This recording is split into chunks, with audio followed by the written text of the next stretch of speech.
दोस्तों, आज की कहानी का नाम है पाप का फल। एक मांसाहारी परिवार था। परिवार का प्रमुख रोज एक मुर्गे को हलाल करता था। मुर्गा चीखता और वह अट्टहास भरता।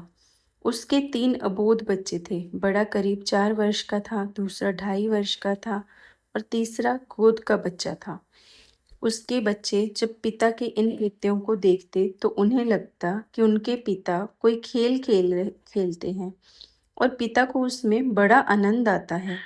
एक दिन पिता किसी काम से कहीं बाहर गए। घर में मुर्गा नहीं आया तो बच्चों ने सोचा कि आज पिताजी नहीं हैं तो चलो आज हम ही यह खेल खेल लें। बड़े बेटे ने छोटे को लिटाकर एक पैर से उसे दबाया, एक हाथ से सिर दबाया और उसके गले को छुरे से रेत दिया।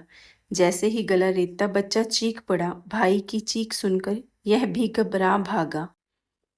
चीख की आवाज़ सुनी तो माँ, जो अपने सबसे छोटे बेटे को टब में नहला रही थी, वह उसे वहीं छोड़कर आवाज़ की दिशा की ओर भागी। बेटे ने देखा माँ आ रही है और अब मुझे मारेगी, तो उसने अपना मानसिक संतुलन खो दिया और छत से कूदकर अपनी जान दे दी।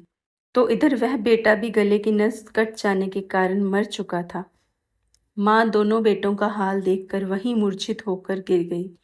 काफ़ी देर बाद जब माँ को होश आया तो याद आया कि वह छोटे बेटे को टब में नहलाता हुआ छोड़कर आई थी, मगर तब तक काफ़ी समय गुजर चुका था।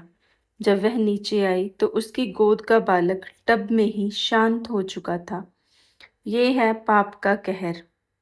आदमी पाप करता है तो उसका परिणाम उसे भुगतना ही पड़ता है, मगर अफसोस कि मनुष्य सब चीज़ों को देखते हुए, समझते हुए भी पाप करने से भय नहीं खाता।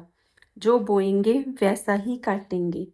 पाप का फल आज नहीं तो कल निश्चय ही मिलता है। धन्यवाद।